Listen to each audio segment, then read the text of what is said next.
The next order of business is unfinished business. We have 2 items today, which are both related to George Floyd Square. Item number 1 is the 38th Street in Chicago George Floyd Square concept layout approval.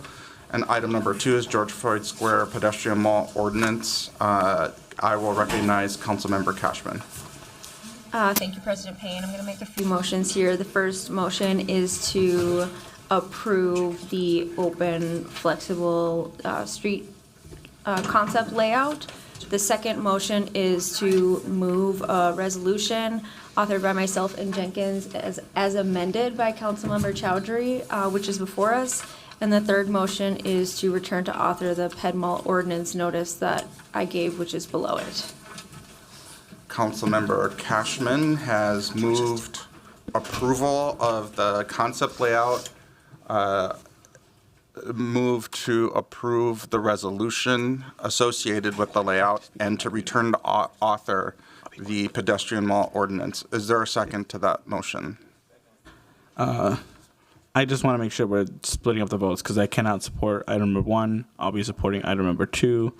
And I just want to make sure that I know what the votes are landing. I know the open concept plan is going to be approved, so I won't speak much to that, except for that as we head into the next year, my hope is that it isn't just like a letter or it isn't just a resolution that is being approved that says we're going to hopefully adopt part of the CVC plan, because that isn't enough for me. That I have trust issues with that, especially after the city of Minneapolis, how they treated the People's Way process, where they have yet to release the RFP.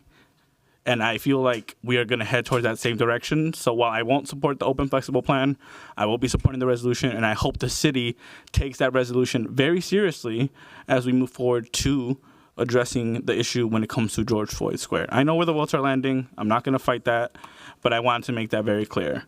That resolution is non-binding, but I hope that when it comes before the city council in the following years, that the city administration takes that resolution very seriously and works to adopt what the CVC has found. So I just want to at least put my dissension in that and why I want to name that. And I hope that as we move forward next year, that we are taking the voices of the CVC who came together as a whole community and gave up different compromises to build a project that I was willing to support. So I at least want to make that very clear. I obviously know where the votes are landing, but I just want to say that out loud. Thank you, Chair Chavez. I put myself in queue because I just wanted to I don't even know how to start. I don't know how to address just the journey that we've been on. I will say that I am in full support of the CVC vision that's been laid out. I was very moved by the meeting that brought the community together. I had been to a number of CVC meetings a year ago when we were really originally having these conversations, and those are very different types of meetings. And so yeah, I have never seen the community as united as I saw, what was that, 2 weeks ago or so? And so I want to give my full-throated support to the CVC and the vision that they're bringing forward. My vote's going to be a little bit nuanced, though, because I feel like if we're profoundly sincere about implementing the vision of the community, I think procedurally there's some technical things that we have to do, because that vision is not the same as the open flexible concept plan. It's technically a different layout. And I think we as an institution are very much aligned around the vision of the CVC, and we're committed to seeing that vision through. Now, the motion that's in front of us is to approve the open concept layout and approve the resolution. I think that we should take the resolution and refer this back to staff, and I think staff should work extremely diligently to get that done right on time. But that's not the motion that's in front of us. I think that I'm hesitant also with Councilmember Chavez about what the resolution means as far as the commitment of this institution. So I will be supporting the resolution. I'm not going to support the open concept plan because I want us to just be abundantly honest with people that the open concept plan is not the same thing as the CVC resolution. It is a different plan. and which requires a new design. And I think that we are so close. We're so close that I don't think it should delay to actually go back to the table, make those refinements. And so I'll be supporting the resolution. I won't be supporting the open concept plan. I think that's the only honest vote I can have for myself around my commitment to seeing that vision through. And those are my comments. Councilmember Chowdhury. Thank you, Chair Payne. I would like for the clerks to put in the record the letter that was sent by Public Works Director Tim Sexton and attach it to the LIMS file regarding this. There, he shares Public Works commitments to take up and evaluate the proposals from the CVC. And I think that's something that this council needs to hold the Public Works Department accountable to, and that is a step that I want to continue to take. I also want to acknowledge all the tremendous work that Councilmember Chavez did on the pedestrian mall layout. That's the layout that I support, and I think we could have had something really beautiful with that. I think it would have been a beautiful, gorgeous memorial mall where the People's Way could have connected to the memorial, and I think everything would have been okay. I genuinely think everything would have been okay, and we would have been able to figure out transit.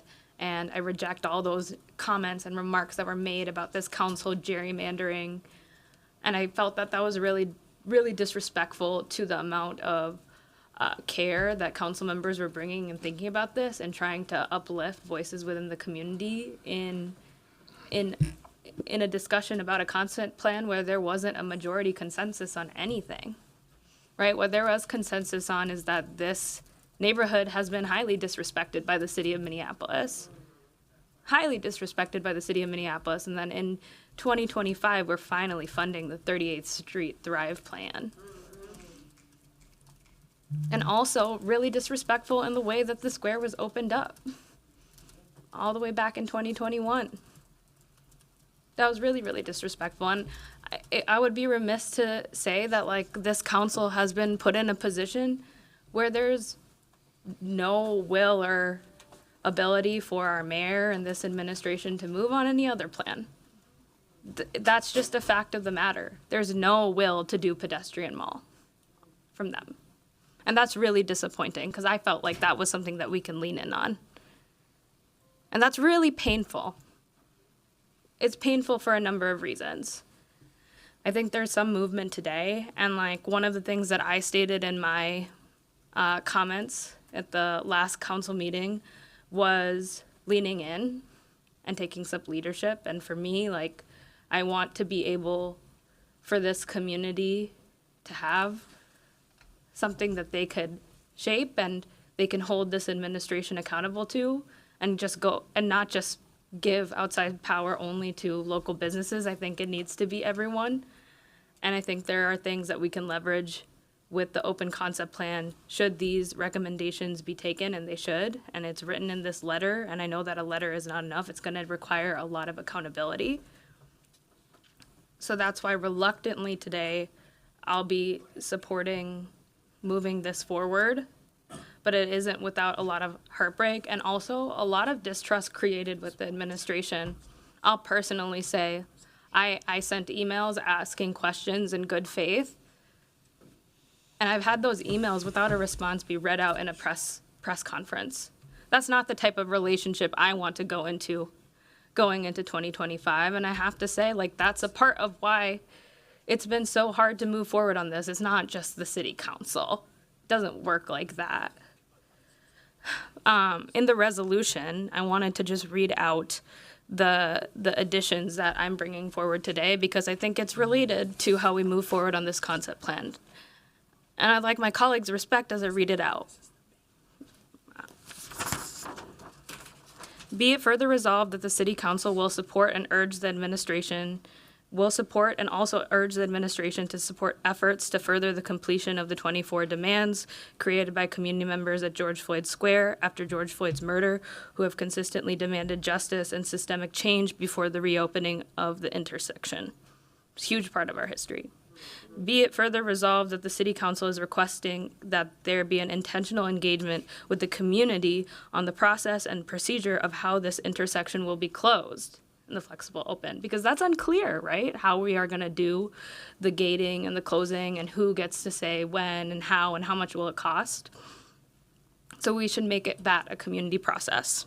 Be it further resolved that the City Council is requesting that the administration make it as accessible as possible for the community members to close the intersection, decrease barriers, including but not limited to permitting and other interactions with the City of Minneapolis.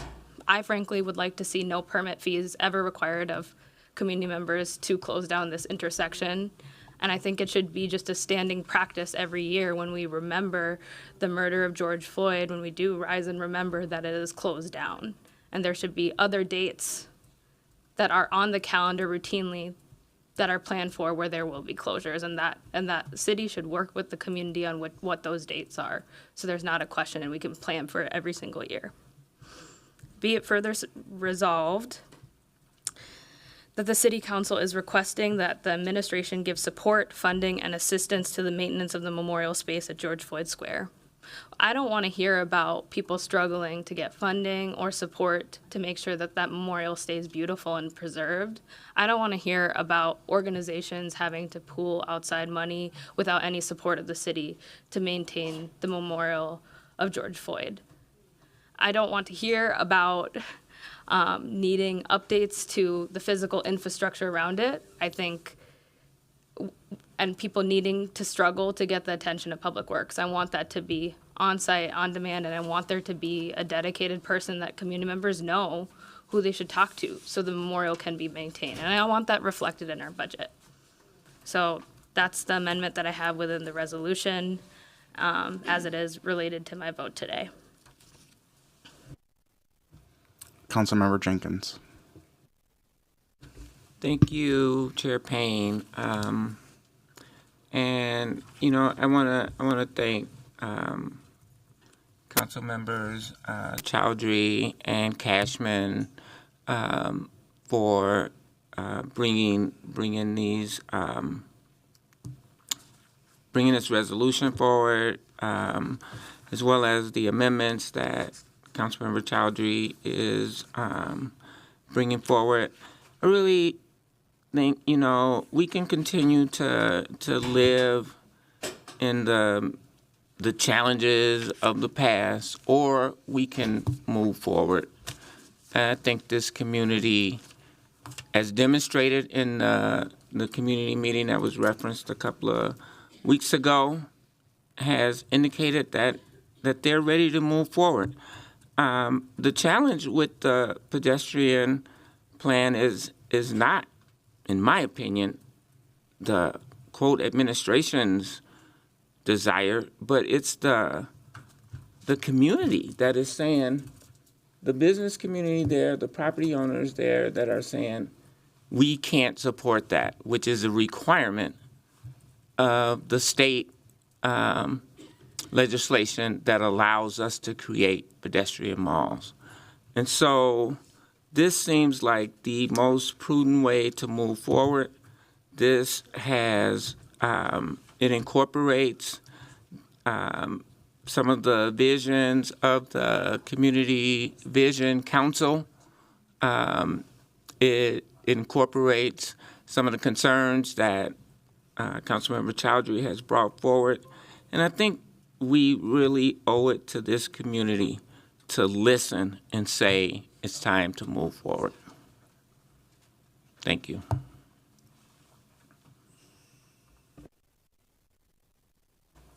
With that, Councilmember Jenkins has the final word. I'm going to split these out into 3 separate votes. On unfinished item number 1, the open concept plan, I will ask the clerk to call the roll. Councilmember Palmisano. Aye. Councilmember Chowdhury. Aye. Councilmember Cashman. Aye. Councilmember Osman. Aye. Councilmember Rainville. Aye. Councilmember Chavez. No. Councilmember Vita. Aye. Councilmember Ellison. Aye. Councilmember Koski. Aye. Councilmember Wansley. Aye. Councilmember Jenkins. Aye. Vice President Chugtai. Nay. President Payne. Nay. There are 10 ayes and 3 nays. That item carries. Councilmember Wansley. Thought we were on a different one. I would like to reconsider and change it to a nay. Without objection, Thank you. we'll just note that as a nay. Now on item number 2, the resolution supporting CVC, I will ask the clerk to call the roll. I'm sorry, Mr. Chair, could you clarify what that is? That is not the return to author that Councilmember Cashman Correct. asked for I'm there to be taking up the first. resolution next as item number 2. She moved it in that order. So it's new business item number 3 that we're taking up second? Unfinished business right now. Maybe to clarify, Mr. President, what we did is one motion divided into 3 parts. So unfinished business 1.1 was approving the open flexible concept plan, which passed 9-4 just now. The second piece is the resolution that was under discussion, which is a position statement from the council about the development of that intersection. The third vote, or unfinished business 1.3, is the return to author of the Ped Mall ordinance proposal. I Thank see. you. Yeah. That I think eliminates some confusion. Aye.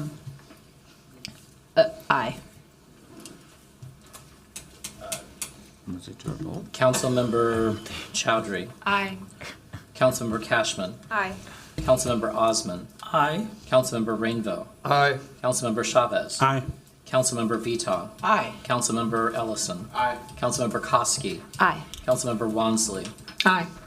Councilmember Jenkins. Aye. Vice President Shugtai. Aye. President Payne. Aye. There are 13 ayes on the resolution. That carries. And item number 3, This is the return of the Ped Mall ordinance. Councilmember Palmisano. Aye. Councilmember Chowdhury. Aye. Councilmember Cashman. Aye. Councilmember Osman. Aye. Councilmember Rainville. Aye. Councilmember Chavez. Aye. Councilmember Vita. Aye. Councilmember Ellison. Aye. Councilmember Koski. Aye. Councilmember Wansley. Aye. Councilmember Jenkins. Aye. Vice President Shugtai. Aye. President Payne. aye. There are 13 ayes. That carries.